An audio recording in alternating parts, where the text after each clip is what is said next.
Hello students, Kumar study circle में आप सबका स्वागत है।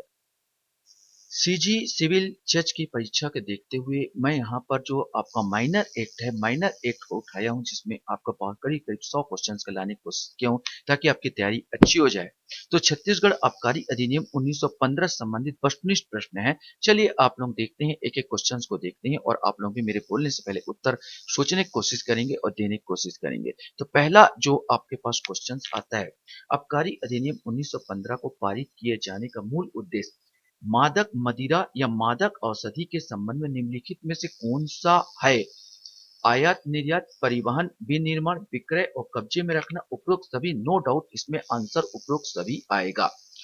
इस अधिनियम का विस्तार संपूर्ण छत्तीसगढ़ पर है, संपूर्ण भारत पर है, जनजातीय क्षेत्रों के सिवाय संपूर्ण छत्तीसगढ़ पर है, बस्तर के सिवाय छत्तीसगढ़ पर है। इसका सही आंसर ए आएगा, संपूर्ण छत्तीसगढ़ पर है। क्वेश्चन हमारे सामने आता है, निम्नलिखित में से किसमें एल, स्टाउट, पोर्टर तथा ऐसी अन्य वस्तुएं किण्वित मदिराएं सम्मिलित है जो साधारणतः माल्ट से बनी होती है? विकृत, बियर, स्प्रिट या ताड़ी। इसके अंतर्गत बी आएगा। बियर के अंतर्गत धारा 2 में जो परिभाषाएं दी गई है उसमें जो आया उसमें बियर के अंतर्गत इस सब को रखा गया है। बोतल भरना से किस प्रयोजन के लिए मदिरा को मंजूसा या अन्य बर्तन में से किसी बोतल में, घड़े या अन्य पात्र में अंतरित करना अभिप्रेत है? आयात के प्रयोजन के लिए, निर्यात के प्रयोजन के लिए, विक्रय के प्रयोजन के लिए, उपयुक्त सभी प्रयोजन के लिए। सही आंसर सी आएगा, विक्रय के प्रयोजन में। यह भी धारा 2 में दिया हुआ है। सामान्य मदिरा पान गृह के अंतर्गत ऐसा स्थान किस प्रकार के व्यक्ति के लाभ या प्राप्ति के लिए अनुज्ञप्त किया जाता है? ऐसे स्थान को जो स्वामित्व में रखते हैं, मतलब जो वास्तव में उसका स्वामी है, ऐसे स्थान को जो देखभाल करे, ऐसे स्थान को जो प्रबंध करे, उपरोक्त सभी। मतलब इसके अंतर्गत आप उसके स्वामी हैं तो भी आओगे, अगर आप देखभाल करते तो भी उसके दायरे में आओगे, ऐसे स्थान का प्रबंध करते हो, आपका मैनेजर रखा गया तो भी उसके अंतर्गत आओगे। आंसर डी आ जाएगा। आबकारी कर योग वस्तु से अभिप्रेत है मानव उपयोग, एल्कोहली मदिरा, कोई भी मादक औषधि, एनडीपीएस है कि परिभाषित अफीम या पापिस्ट्रा, उपरोक्त सभी। नो डाउट इसमें भी आंसर छठवां के क्या आएगा? उपरोक्त सभी आएगा। मादक द्रव्य से अभिप्राय है कोई भी मदिरा, कोई भी मादक औषधि, उपरोक्त दोनों, केवल मदिरा इसमें से आपको बताना है। नो डाउट इसमें आ जाए कोई भी मदिरा और कोई भी मादक औषधि, ये मादक द्रव्य के अंतर्गत आते हैं, उपरोक्त दोनों इसमें आ जाएंगे। क्वेश्चंस हमारे सामने यहाँ पर आता है, मादक औषधि से अभिप्रेत है भारतीय भांग के पौधे की पत्तियां, भांग, गांजा, उपरोक्त सभी। नो डाउट उपरोक्त सभी आएगा। मदिरा के अंतर्गत आता है स्प्रिट, ताड़ी, बियर, उपरोक्त सभी। नो डाउट इसमें मदिरा के अंतर्गत इसमें उपरोक्त सभी आएगा। ताड़ी एक पेड़ होता है, पेड़ पेड़ चाहे जो भी ताल का पेड़ हो या कोई झिंद बोलते हैं छत्तीसगढ़ में, उसका पेड़ हो, उसमें से जो निकाला गया रस होता है वो ताड़ी के रूप में आ जाता है। विनिर्माण के अंतर्गत आता नरसैंगिक प्रक्रिया जिसके द्वारा मादक द्रव्य उत्पन्न किया जाता है, कृत्रिम प्रक्रिया जिसके द्वारा मादक द्रव्य तैयार किया जाता है, नरसैंगिक एवं कृत्रिम प्रक्रिया जिसके द्वारा मादक द्रव्य उत्पन्न और तैयार किया जाता है, उपरोक्त में से कोई नहीं। तो इसमें 10वां का आंसर आपका सी आएगा। नरसैंगिक आपका नरसैंगिक भी हो सकता है, माने प्राकृतिक रूप से आप बनाओ उसमें किण्वन के द्वारा, या कृत्रिम प्रक्रिया द्वारा बनाओ, इस दोनों के अंतर्गत विनिर्माण के अंतर्गत आ जाएगा।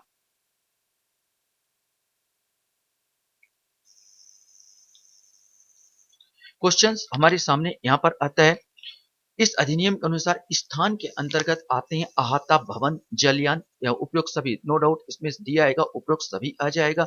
इस अधिनियम के अनुसार विक्रय को निर्दिष्ट करने वाली अभिव्यक्ति के अंतर्गत दान के रूप में किया गया अंतरण, दान के अन्यथा किया गया अंतरण, उपरोक्त दोनों, उपरोक्त में से कोई नहीं। तो विक्रय दान के रूप में किया गया अंतरण नहीं आएगा, ये दान के अन्यथा माने दान किया विक्रय नहीं होगा, जिसमें आप पैसा लेते हो कुछ पैसा, तो वो उसके अंतर दान के साफ लिखा, दान के अन्यथा किया गया जो अंतरण होगा वो किसके अंतर्गत आएगा? विक्रय के अंतर्गत आएगा। या हो सकता है कि आपने मदिरा दिया उसके बाद में कुछ चीज ले लिया, भले पैसा नहीं लिया तो भी वो विक्रय है।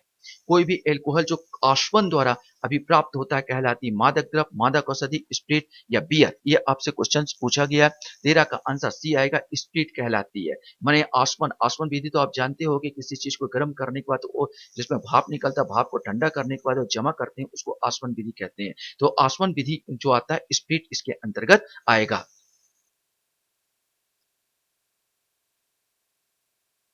क्वेश्चंस हमारे सामने आता है, किसी भी जाति के वृक्ष खींचा गया रस चाहे वह किण्वित हो या अकिण्वित कहलाता है स्प्रिट, ताड़ी, सल्फी या बियर। 14 का सही आंसर जो आएगा वो आएगा बी, ताड़ी कहलाएगा। माने किसी भी जाति के वृक्ष से खींचा गया रस चाहे वह किण्वित हो या अकिण्वित क्या कहलाएगा, तो 14 का आंसर आपको बताया बी, ताड़ी कहलाएगा। किसी मदिरा को देसी और विदेशी घोषित किए जाने का प्रावधान किसमें किया गया, देसी है या विदेशी है, इसका प्रावधान जो करता है 15 का आंसर माने सी, धारा 4। धारा 4 में आपका वो किया गया है कि कोई भी कौन सा मदिरा देसी है और कौन सी मदिरा विदेशी है, यह धारा 4 में कहा गया। देसी मदिरा एवं विदेशी मदिरा के मध्य अंतर निर्भर करता तेजाबी विषय वस्तु पर, उपयोग किए गए मद्यसार की किस्म पर, मदिरा बनाने हेतु आशुद्ध पदार्थ पर, राज्य सरकार द्वारा की गई घोषणा पर, यह आपको डिपेंड करता है। तो सही आंसर इसका डी आएगा। धारा 4 कहता है राज्य सरकार डिसाइड करेगी कौन सा देसी है और कौन सा विदेशी है।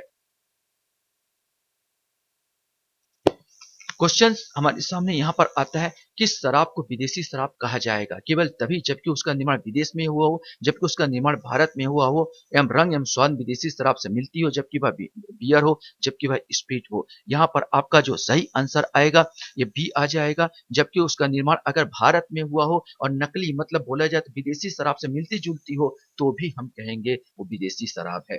किसी मादक द्रव्य का उसके संबंध में घोषित मात्रा से अधिक किसी भी मात्रा में विक्रय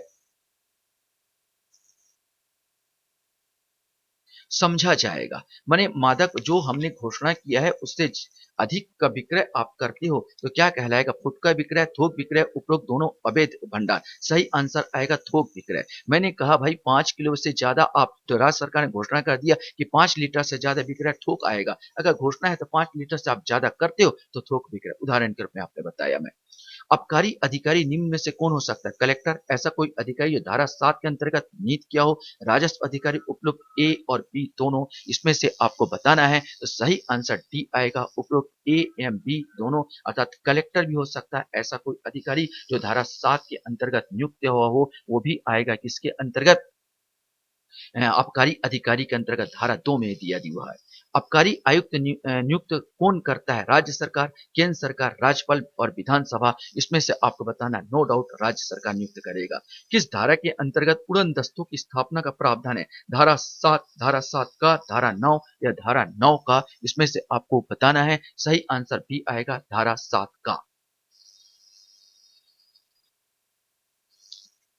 क्वेश्चन हमारे सामने आता है उड़न दस्तों की स्थापना करने की शक्ति किसके पास है, विधानसभा को, आबकारी आयुक्त को, राज्य सरकार को या कलेक्टर को। यह आपको बताना है। सही आंसर सी आएगा, राज्य सरकार को है।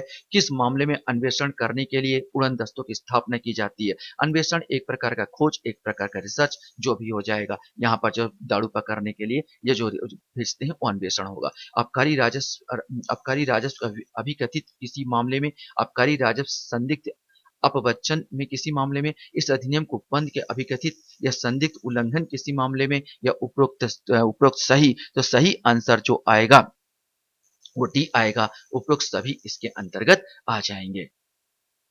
क्वेश्चन हमारे सामने यहाँ पर आता है धारा 8 के मादक द्रव्य का आयात, निर्यात या परिवहन प्रतिषेध करने की शक्ति किसके पास है या किसे दी गई है। सही आंसर इसका ए आएगा, राज्य सरकार। धारा 8 कहता है मादक द्रव्य को आयात करो, निर्यात करो, परिवहन करो, प्रतिषेध करने पूरी शक्ति किसको जाती है, राज्य सरकार को जाती है।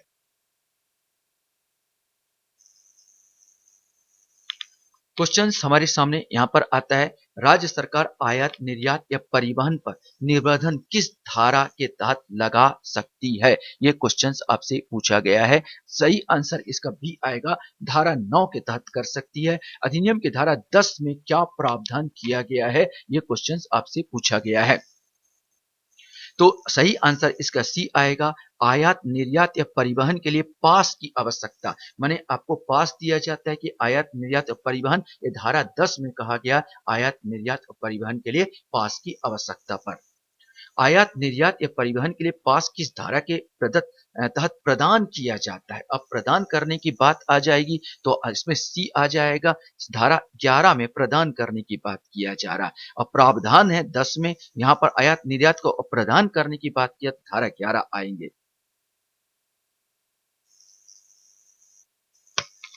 क्वेश्चंस हमारे सामने यहाँ पर आता है, धारा 11 के अधीन मादक द्रव्यों के आयात, निर्यात या परिवहन के लिए पास किसके द्वारा प्रदान किया जा सकेगा? एक क्वेश्चन बन सकता है। राज्य सरकार, कलेक्टर, राजस्व अधिकारी या आबकारी निरीक्षक, ये आपको बताना है। सही आंसर बी आएगा, कलेक्टर के द्वारा। धारा 11 के अधीन मादक द्रव्यों को आयात, निर्यात या परिवहन के लिए जो पास जारी करता है, उन कलेक्टर जारी करता है। धारा 12 के अंतर्गत समान या विशेष आदेश द्वारा निम्नलिखित में से कौन सा निर्देश दे सकेगा कि भारत किसी प्राधिकारी द्वारा जारी किया गया पास इस अधिनियम के अधीन किसी भी उद्देश्य के लिए पास समझा जाएगा? राज्य सरकार, आबकारी अधिकारी, आबकारी आयुक्त या कलेक्टर? यहाँ पर क्वेश्चन है, सही आंसर सी आएगा, ये आबकारी आयुक्त। इसका सही आंसर होगा आबकारी आयुक्त।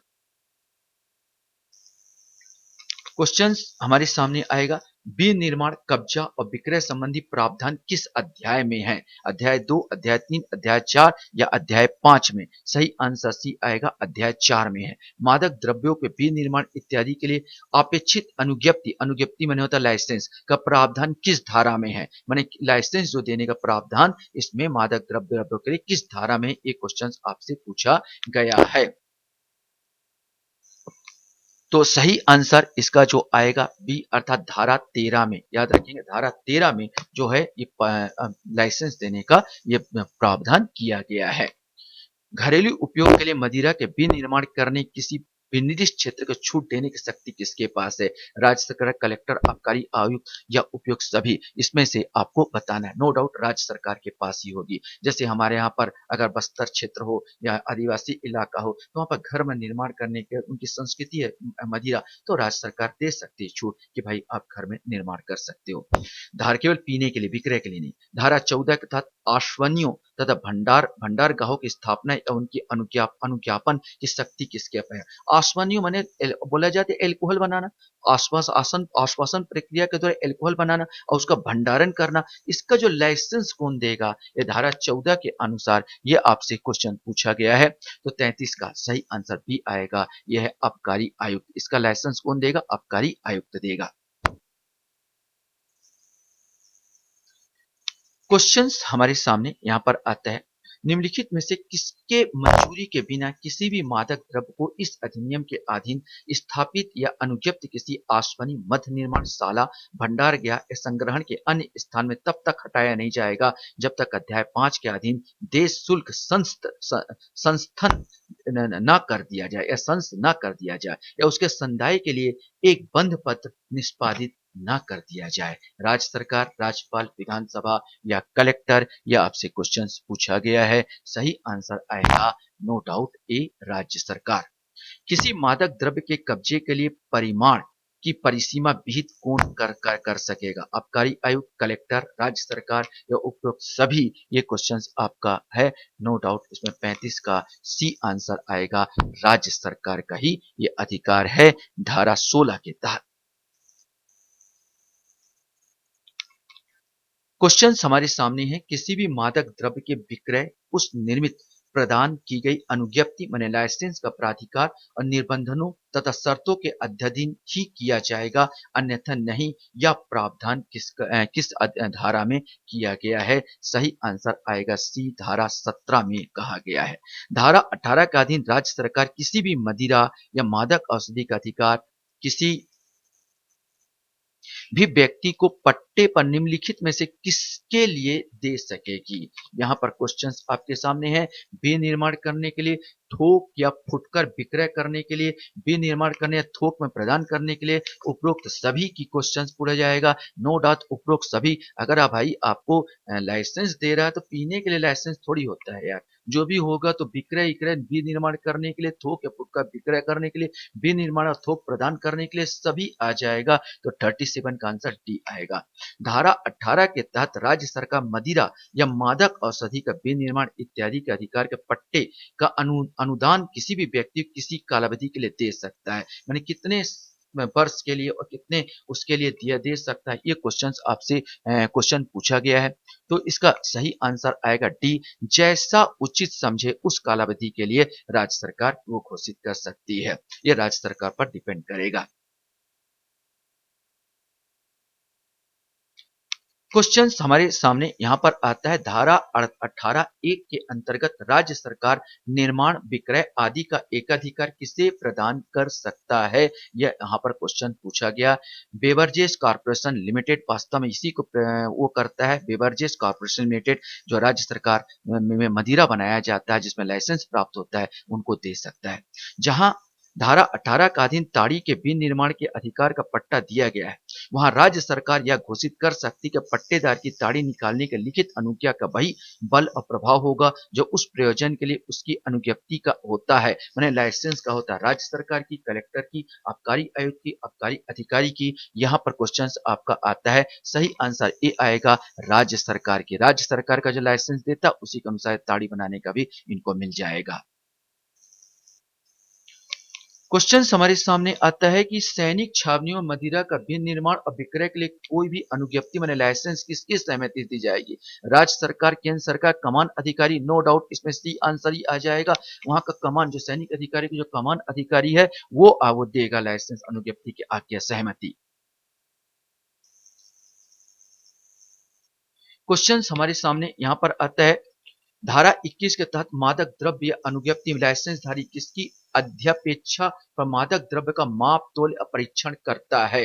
यहाँ पर क्वेश्चन पूछता, मादक द्रव्य अनुज्ञप्ति धारी किसकी अध्यक्षता पर मादक द्रव्य का माप तोल या परीक्षण करता है? ये क्वेश्चन आपसे पूछा गया है। राज्य सरकार, कलेक्टर, आबकारी अधिकारी, आबकारी आयुक्त। सही आंसर सी आएगा, आबकारी अधिकारी। कोई भी व्यक्ति जो अपने परिसर में मादक द्रव्यों का उपयोग, विक्रय करने के अनुज्ञात है, कितने वर्ष से कम आयु के पुरुषों को नियोजित नहीं कर सकेगा? 14, 16, 18, 21। सही आंसर डी आएगा, 21 वर्ष। 21 वर्ष तक के आयु, चाहे वो लड़का हो चाहे लड़की हो, उसको वह नियोजित नहीं करेगा, यहाँ पर अपने में काम नहीं लगाएगा। यह आपका धारा कौन कहता है? धारा 22। धारा 22 में कहा गया है कि भाई 21 साल का चाहे नौजवान हो, लड़का हो, 21 साल से कम उम्र का हो या लड़की हो, कोई भी हो, किसी को भी नहीं रख सकता।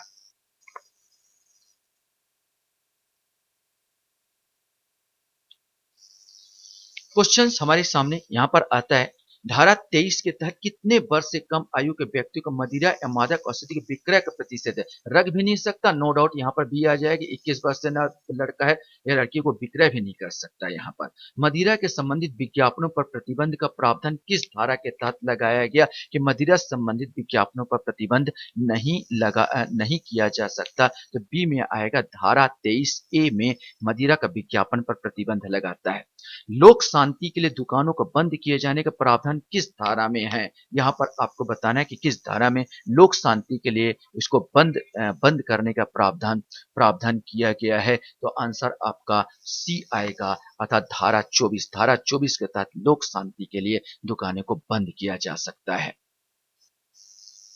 अब क्वेश्चन हमारे सामने यहाँ पर उठता है कि सार्वजनिक शांति बनाए रखने के लिए ऐसी दुकान जिसके मादक द्रव्यों का बिक्री होती है को बंद रखने का आदेश निम्न में से कौन दे सकता है? अब बंद करने का तो आपने बता दिया, धारा 24 बता दिया यहाँ पर चीजों में, लेकिन आदेश कौन देगा, इस क्वेश्चन का आपका उत्तर देना है। सही आंसर इसका ए आएगा, जिला मजिस्ट्रेट। यदि किसी दुकान के आसपास कोई बलवा या विधि विरुद्ध जमाव होता है या होने की आशंका है तो दुकान को बंद करने का आदेश दे सकेगा राज्य सरकार, मजिस्ट्रेट, पुलिस अधीक्षक, थाना के क्षेत्र का अधिकारी। तो नो डाउट इसमें भी आंसर वही आएगा, अर्थात बी आएगा, मजिस्ट्रेट। याद रखिएगा, मजिस्ट्रेट इस प्रकार का आदेश क्या कर सकता है, दे सकता है। अधिनियम की धारा 25 के तहत प्रावधान है, मदिरा से संबंधित विज्ञापनों पर प्रतिबंध, लोक शांति के लिए दुकानों को बंद किया जाना, आबकारी कर योग्य वस्तुओं पर शुल्क या शुल्क का उत्ग्रहण की रीति। ये क्वेश्चन पूछा गया है। सही आंसर सी आएगा, आबकारी कर वस्तुओं पर शुल्क। धारा 18 के अधीन किसी पट्टा अनुदान के प्रतिफल स्वरूप किसी भी रकम का संदाय प्रतिग्रहित कर सकती है। प्रतिग्रहित राज्य सरकार, कलेक्टर, सरकार या मजिस्ट्रेट। ये आपको बताना होगा ये कौन कर सकती। तो सही आंसर आएगा, राज्य सरकार।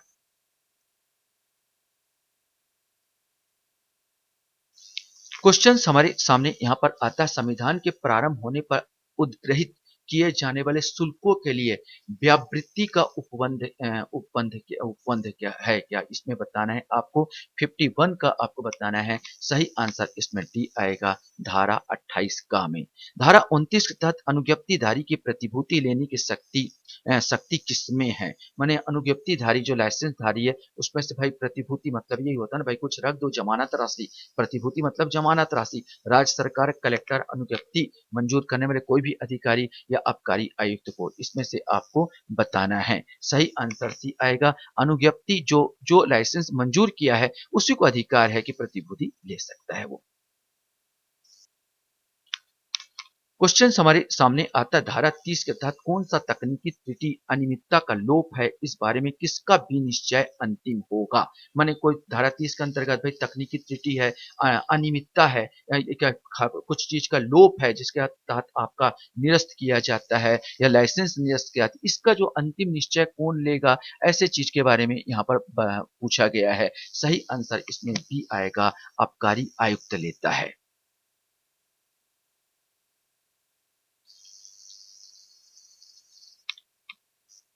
क्वेश्चन हमारे सामने आता, धारा 31 के तहत अनुज्ञप्ति, अनुज्ञा पत्र या पास को रद्द या निलंबित करने की शक्ति किसके है। माने आपके लाइसेंस या पास को कौन निलंबित कर सकता है, कौन उसको सस्पेंड कर सकता है। सही आंसर सी आएगा, अनुव्यक्ति आदि को मंजूर करने वाले प्राधिकारी ही उसको क्या कर सकता है, रद्द कर सकता है, सस्पेंड कर सकता है। धारा 32 के अंतर्गत कितने अवधि के लिखित सूचना की समाप्ति पर अनुज्ञप्ति वापस ली जाएगी। 15, 1 माह, 45, दो दिन। पहले आपको 15 दिन का नोटिस दिया जाएगा। सबसे इंपॉर्टेंट, आपको 15 दिन का पहले नोटिस दिया जाएगा, इसके बाद आपसे अनुज्ञप्ति या लाइसेंस वापस ली जा सकती है।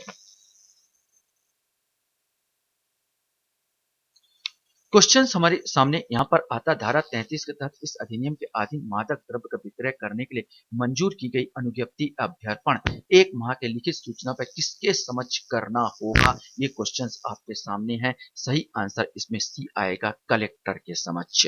विधि विरुद्ध विनिर्माण, परिवहन, कब्जा, विक्रय आदि के लिए दंड का प्रावधान किस धारा में किया गया है। अब दंड की बात किया जाए तो दंड किस धारा में प्रावधान किया गया है, तो सही आंसर धारा बी आएगा, अतः धारा 34 में किया गया है।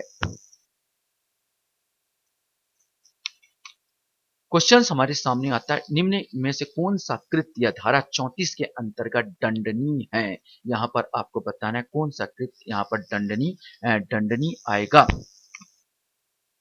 किसी भी मात्रा में मादक वस्तु का अधिपत्य, एक निर्धारित सीमा में अधिक मात्रा में मादक वस्तु का अधिपत्य, अफीम का अधिपत्य, कोका पत्तियों का अधिपत्य, इसमें आपको बताना है। नो डाउट, आप एक निश्चित मात्रा से अधिक रखोगे तो आप दंडनीय होगे ना। यहाँ पर बी आंसर आएगा। धारा 34 के अंतर्गत मादक द्रव्यों को अवैध कब्जे के लिए अधिकतम कारावास का दंडादेश कितना दिया गया है। सही आंसर डी आएगा, 1 वर्ष है अधिकतम कारावास। क्वेश्चन हमारे सामने यहाँ पर आता, धारा 34 के अंतर्गत पश्चातवर्ती दोष सिद्धि पर अधिकतम जुर्माना क्या है। मैंने एक बार आपको दंड दिया फिर आप वही काम करते हो तो उसके लिए आपसे पूछा जाता है। सही आंसर यहाँ पर सी आएगा, 1,00,000 रुपए।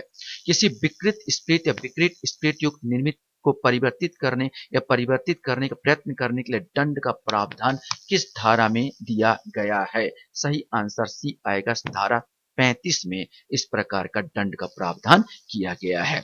विकृत स्प्रिट युक्त निर्मित शब्द के अंतर्गत ऐसे स्प्रिट युक्त निर्मित से बनी निम्नलिखित आती है, पेंच, पॉलिश, वार्निश, थिरनस, उपयुक्त सभी। नो डाउट इसमें डी आ जाएगा, अर्थात 63 का आंसर डी आएगा, उपयुक्त सभी इसमें आएंगे।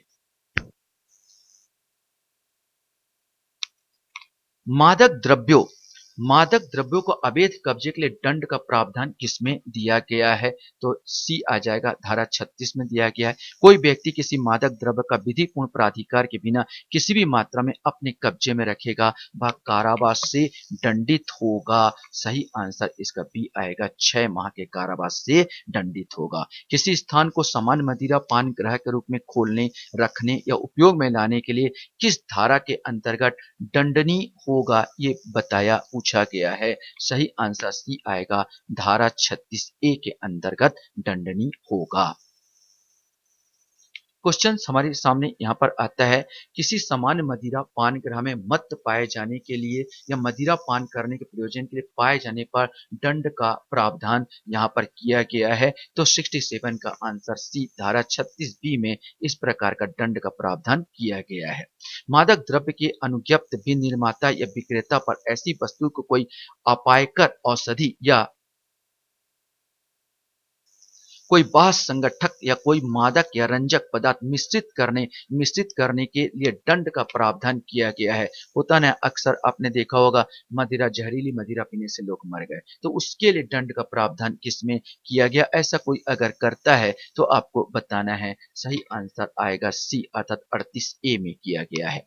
अनुज्ञप्ति धारियों माने लाइसेंस धारियों आदि पर अविचार किए जाने के लिए दंड का प्रावधान किया गया है। माने वो अगर गलत काम करता है तो उसके लिए आपका क्या दंड का प्रावधान किया गया, तो बी में आपका क्या, धारा 39 में किया गया है। एक अज्ञप्तिधारी माने लाइसेंसधारी विक्रेता ऐसे व्यक्ति को शराब बेचता है जो कि पूर्व से ही शराब पिए हुए है। वह किस धारा के अधीन दोषी होगा? पहले से पिए हुए शराब को फिर से अगर वो बेच रहा है तो उसके लिए हो जाता है, तो धारा 38 के आएगा, धारा 38 के अंतर्गत उसको दंडित किया जाने का प्रावधान किया गया है।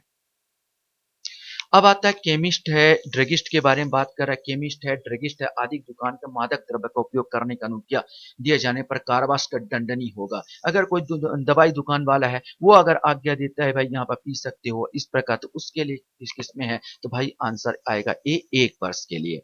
आबकारी अधिकारी कर्तव्य पालन में बाधा पहुंचाने, उस पर हमला किए जाने पर दंड का प्रावधान किसमें दिया गया है? अक्सर गांव में ऐसा होता है, दंड दिया मैंने आबकारी अधिकारी को खुद ही मारपीट के भगा देते हैं। तो यहां पर आएगा आंसर सी आएगा, धारा 40(1) के तहत दंडनीय होगा।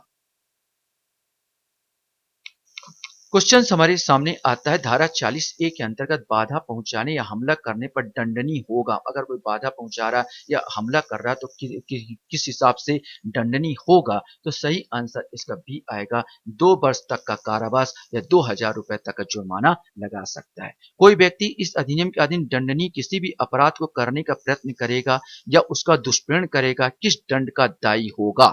माने इस प्रकार उसका भगाने की कोशिश करा और उसको आबकारी अधिकारी को दंडित करने की कोशिश कर रहा, मारने पीटने की कोशिश कर रहा, इससे संबंधित इसमें क्वेश्चन पूछा गया था। सही आंसर इसका जो आएगा अर्थात डी आएगा, उस अपराध के लिए जो उस दंड का है, उस अपराध के लिए उपबंधित दंड से ही उसका होगा। 2 वर्ष का अगर दंड होता, ऐसा काम करता, अगर उसने ऐसा करने की कोशिश किया तो उतना 2 वर्ष का ही उसका दंड मिलेगा।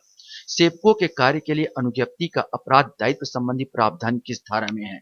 आप लाइसेंसधारी, आप शराब दुकानदार है, अपने नौकर के रखे हो, मैंने सेवकों के द्वारा अगर काम कर रहा है, उसके लिए जो दंड का जो प्रावधान है, उसके सेवक द्वारा मरवाया है, तो उसके द्वारा काम का जो है, उसका जो प्रावधान किसमें किया गया है, तो सही आंसर सी आएगा, धारा 44 में किया गया। सब गुंडे रखते हैं ना सब लोग, उसके पर आपका पूछा गया है। क्वेश्चंस आपके सामने यहाँ पर आता है, धारा 47 तक जबकि इस अधिनियम के अधीन अपराध किया गया हो किंतु अपराधी ज्ञात ना हो, पाया ना जा सके, या मामले की जांच या उसका अवधारण किसके द्वारा किया जाएगा, जो अधिग्रहण के आदेश दे सकेगा, ये क्वेश्चंस आपसे पूछा गया है। सही आंसर ए आएगा, कलेक्टर के द्वारा। धारा 48 के अंतर्गत अपराधों का समन करने की शास्ति अधिरोपित करने की शक्ति किसे है? माने अपराधों का समन करना, अपराधों का शास्ति अधिरोपित करना, ये शक्ति किसमें है, ऐसा क्वेश्चन पूछा गया। सही आंसर सी आएगा, आबकारी आयुक्त कलेक्टर दोनों के पास ये शक्ति है।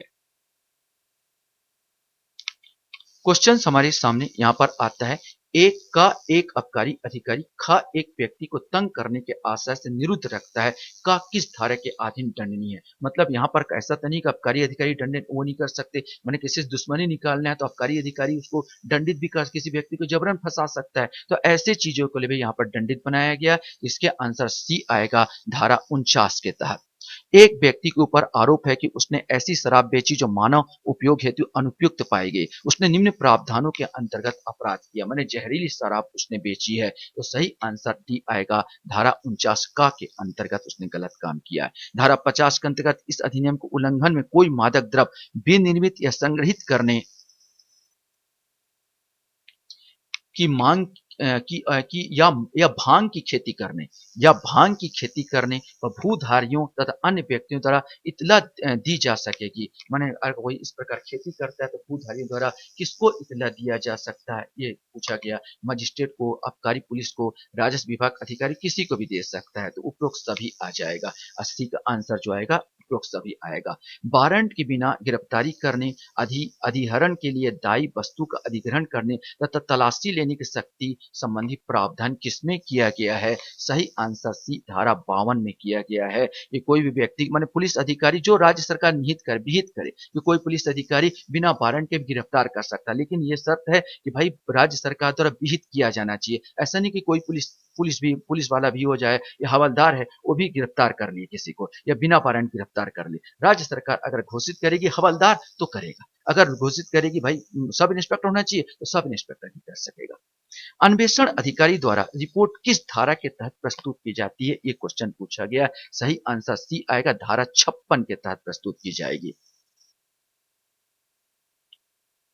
क्वेश्चन हमारे सामने यहां पर आता है, यह कथन सही है कि इस अधिनियम के अधीन सभी अपराध है अजमानती, केवल धारा 49A के अधीन अपराध को छोड़कर सब से सभी जमानती समन योग्य है, असंज्ञेय है। सही आंसर बी आएगा, केवल धारा 59A को छोड़कर सब अपराध जमानती है। केवल 59A में ही ऐसा जो प्रावधान दिए हैं उसी का आधार जमानती नहीं बनाया गया। राज साक्षी होने पर अभियुक्त का क्षमादान कौन कर सकता है? ये क्वेश्चन आपसे पूछा गया कि राज साक्षियों पर क्षमादान कौन कर सकता है, तो सी आएगा आंसर, मुख्य न्यायिक मजिस्ट्रेट या प्रथम वर्ग मजिस्ट्रेट। क्वेश्चन हमारे सामने यहाँ पर आता है, अनुसूचित क्षेत्र के लिए विशेष उपबंध का प्रावधान कौन किसमें किया गया है? अनुसूचित क्षेत्र जैसे बस्तर हुआ, जैसे कोंडा गांव हुआ, ये सब अनुसूचित क्षेत्र के अंतर्गत आ सकते हैं। तो यहाँ पर आंसर डी आ जाएगा, अध्याय 8A के अंतर्गत। इस अधिनियम को उपबंधों को कार्यान्वित करने के प्रयोजन के लिए नियम बनाने की शक्ति प्राप्त है। तो यह नियम बनाने की शक्ति तो नो डाउट राज्य सरकार को ही प्राप्त होगी, तो पहले ही आंसर आएगा। अब हमारे पास क्वेश्चन यहाँ पर आता है, इस अधिनियम के अधीन कार्य करने वाले व्यक्तियों का संरक्षण किस धारा के अंतर्गत दिया जाता है? तो सही आंसर इसका सी आएगा, धारा 67 के अंतर्गत। और सरकार के विरुद्ध या किसी भी आबकारी अधिकारी के विरुद्ध बात अभियोजित किए जाने की परिसीमा अवधि क्या है? सरकार के विरुद्ध या सरकारी अधिकारी के विरुद्ध बात प्रयोजन कर सकते हो किसके अंतर्गत? 6 माह के अंतर्गत उसके खिलाफ भी आप बात क्या कर सकते हो? ला सकते हो। आशा करता हूँ ये वीडियो आप लोगों को अच्छा लगा होगा। वैसे इसमें कुछ नहीं है, 9 अध्याय और 69 ही धाराएं हैं जिसको आप रट सकते हैं, और इस प्रकार का ज्यादा से ज्यादा आप ऑब्जेक्टिव क्वेश्चन को सॉल्व करेंगे तो आपकी तैयारी बहुत अच्छी हो जाएगी। आप लोग मेरे वीडियो को वॉच करते इसलिए धन्यवाद। Thank you very much.